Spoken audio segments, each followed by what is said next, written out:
नमस्कार दोस्तों, Bharat selection wing Lakhperabagh Barabanki के ऑफिशियल चैनल पर आप सभी का स्वागत है। डिक्टेशन रामधारी गुप्ता, खंड 2, प्रतिलेखन संख्या 5, स्पीड 60 स्टार्ट होगा 5 सेकंड बाद।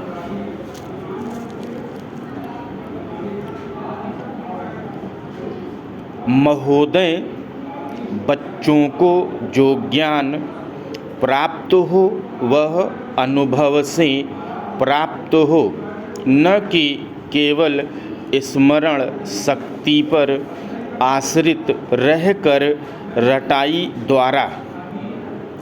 उन्होंने सोचा था और उच्चतम शिक्षाशास्त्रियों का भी यही विचार है कि इस प्रकार से प्राप्त ज्ञान बच्चों में जागरूकता, कार्यकुशलता, स्वतंत्र भावना पैदा करता है, जो इस जीवन के संग्राम में बहुत आवश्यक है।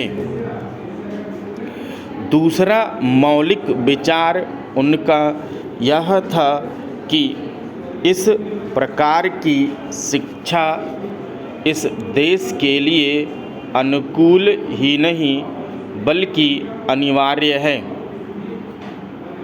बच्चों से जो कुछ भी काम कराया जाए वह उत्पादक काम हो और उससे जो कुछ भी पैदा हो उससे शिक्षा का व्यय यदि पूरा नहीं तो अधिकांश निकल सके, क्योंकि यदि शिक्षा का व्यय दूसरे प्रकार से निकालने का प्रयत्न किया जाएगा तो वह बोझ इतना बड़ा होगा कि शिक्षा सार्वजनिक नहीं बन सकेगी।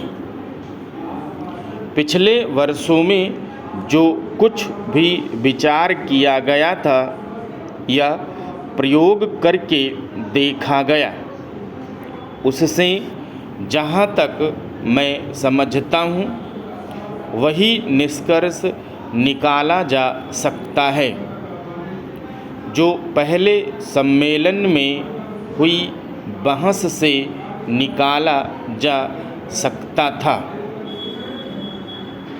हमारे शिक्षाशास्त्रियों ने इस पद्धति की अनुकूलता और श्रेष्ठता तो मान ली थी, पर उनकी दृष्टि में इसके द्वारा शिक्षा का व्यय निकालना असंभव ही नहीं अनुचित भी था। प्रयोग से देखा गया है कि इस पद्धति की उपयोगिता है और इससे पूरा नहीं तो अधिकांश व्यय निकाला जा सकता है। यह मैं प्राथमिक और माध्यमिक शिक्षा के संबंध में कह रहा हूँ। उच्च कोटि की शिक्षा के संबंध में अभी प्रयोग नहीं के बराबर हुआ है, इसलिए उसके संबंध में अभी कुछ भी कहना संभव नहीं है। इतना होते हुए भी हम देखते हैं कि इस पद्धति को उतना प्रोत्साहन नहीं मिला और न इसका उतना प्रचार ही हुआ जितना होना चाहिए था और जितना स्वराज प्राप्ति के बाद हम कर सकते थे। इसका कारण जहाँ तक मैं समझता हूँ यही है कि इसकी उपयोगिता प्रमाणित होने पर भी पुरानी पद्धति पर जो आस्था थी वह अभी दूर नहीं हुई है और इसी कारण शिक्षा के काम में जो व्यक्ति लगे हुए हैं उनका ना तो इस ओर ध्यान गया है और न उन्होंने इस विषय पर गहराई से चिंतन ही किया है। आज भी हम इतना ही कह सकते हैं कि इस पद्धति का अभी केवल प्रयोग ही किया जा रहा है। इसे राष्ट्रीय कार्यक्रम मानकर हमारी सरकार ने उसको चालू करने का निश्चय नहीं किया और क्रियात्मक रूप से कुछ करने की बात तो नहीं के बराबर ही है।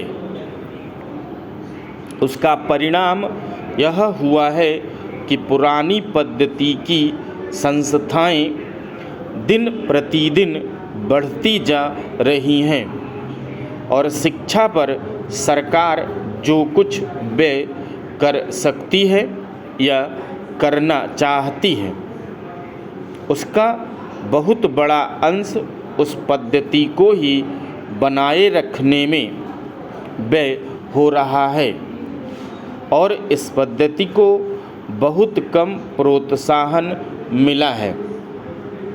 मेरा अपना विश्वास है कि शिक्षा में मौलिक परिवर्तन अवश्य किया जाएगा।